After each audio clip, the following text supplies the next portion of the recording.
रात के लगभग 10 बजे बिरानपुर गांव का रेलवे स्टेशन पूरी तरह से सुनसान था। वहां दूर दूर तक कोई भी नजर नहीं आ रहा था।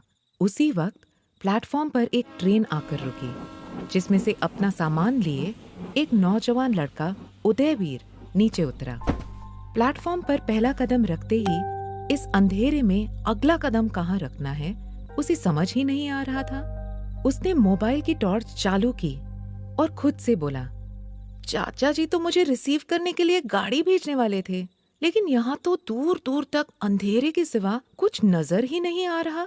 उन्हें कॉल करता हूँ। उदयवीर सिंह राठौड़ बिरानपुर के मशहूर मुखिया महेंद्र सिंह राठौड़ का एक लौता बेटा, जो बचपन से ही पढ़ाई के लिए अजमेर शहर चला गया था, आज 11 साल बाद अपने गांव वापस लौट रहा था। उसे रिसीव करने के लिए उसके चाचा दुष्यंत सिंह गाड़ी भेजने वाले थे। महेंद्र सिंह की मौत के बाद दुष्यंत ने ही उदयवीर के पालन पोषण का जिम्मा उठाया था, लेकिन इस वक्त उदयवीर को स्टेशन पर कोई नजर नहीं आ रहा था। अरे ये क्या, चाचा जी का कॉल भी नहीं लग रहा है। अब क्या मुझे इस अंधेरे स्टेशन में ही रात काटनी होगी?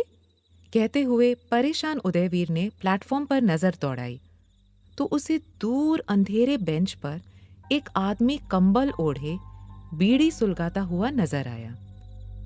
उदयवीर कुछ सोचकर उस बूढ़े आदमी की तरफ चलने लगा। उस बूढ़े आदमी की सफेद दाढ़ी, बड़ी बड़ी मूछें थीं। उदयवीर ने उससे पूछा, ताऊ, ये बिरानपुर गांव किस रास्ते से जाऊं? उस बूढ़े ने उदय की तरफ बड़ी गौर से देखा और फिर बड़ी गंभीरता से बोला, शहरी लगते हो तभी इतनी रात को आए हो, नहीं तो इस रेलवे स्टेशन पर रात को कोई सवारी नहीं आती है, सब दिन में ही आते हैं।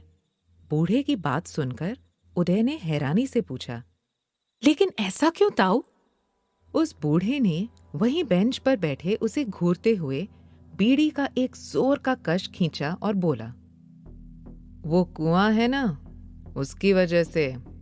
उदय ने अपनी मोबाइल की फ्लैशलाइट बूढ़े के चेहरे की तरफ करते हुए कहा, हाँ तो क्या हो गया ताऊ? अब क्या कुएं में डुबकी लगाकर जाना पड़ता है गांव? बूढ़े ने गौर से उदय को देखते हुए कहा, उस कुएं से रात में अक्सर डरावनी आवाजें आती हैं, जिसे कई लोगों ने सुना है। उदय चौंकते हुए तुरंत बोला, क्या आवाजें? लेकिन कैसी आवाजें? वो आवाज किसकी है, क्या कहती है और किसके लिए है, ये आज तक कोई नहीं जान पाया। बूढ़े बाबा की बात सुनकर उदय को कुछ समझ नहीं आया।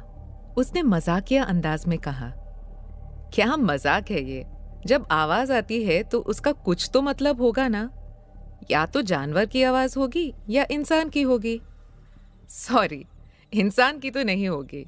अब कौन पागल इंसान होगा जो कुएं के अंदर जाकर आवाजें निकालेगा? हो सकता है किसी जानवर की हो। बूढ़े ने उदय की तरफ देखते हुए कहा, बेटा तुम मेरी बातों को मजाक में ले रहे हो। शहर के लोगों की यही बात मुझे पसंद नहीं आती है। उदय को लगा ताऊ कहीं बुरा ना मान जाए, इसीलिए उसने विनम्रता से कहा, माफ करना ताऊ, मैं पहली बार गांव जा रहा हूं, रास्ता बता देंगे तो बड़ी मेहरबानी होगी। उस बूढ़े शख्स ने माचिस की तीली जलाकर उदयवीर के चेहरे पर रोशनी डालकर उस चेहरे को देखने की कोशिश की तो वो बुढ़ा हैरान रह गया। उसे अपनी आंखों पर यकीन ही नहीं हो रहा था। वो एक टक बस उदयवीर को देखता ही रह गया। फिर उसने एकदम से उदय के हाथ में मोबाइल की फ्लैशलाइट को उदय के ही चेहरे की तरफ घुमाते हुए आश्चर्य से कहा, असंभव, नामुमकिन, वही कदकाठी, वही आंखें, वही चेहरा और वही मुस्कान, बोलने का अंदाज भी बिल्कुल वैसा ही। विश्वास नहीं हो रहा तुम वापस आ गए। उदय को समझ नहीं आया कि आखिर ये ताऊ कहना क्या चाहते हैं। उसने फ्लैशलाइट अपने चेहरे से हटाते हुए उत्सुकता के साथ पूछा, ताऊ आप किसकी बात कर रहे हो? लगता है आपको कोई गलतफहमी हो रही है। ताऊ ने मुस्कुराते हुए कहा, तुम महेंद्र प्रताप सिंह के बेटे हो ना? उदय ने बहुत ही ठंडे लहजे में कहा, तो क्या इसलिए आप मुझे गांव जाने का रास्ता नहीं बताएंगे? बोलो बेटा, महेंद्र के सपूत हो ना? उदयवीर ने धीमे स्वर में लेकिन गुस्से से कहा, हाँ, बस इतना ही वास्ता है मेरा उनसे। अब दोबारा उनका नाम मत लेना। नफरत करता हूं मैं महेंद्र सिंह राठौड़ से। उदयवीर के गुस्से से भरे स्वर को सुन बुढ़े ने चुप्पी साध ली। उदयवीर अपने पिता से इतनी नफरत करता था कि उनका नाम भी नहीं सुनना चाहता था। इस नफरत के पीछे वजह भी उतनी ही वाजिब और खास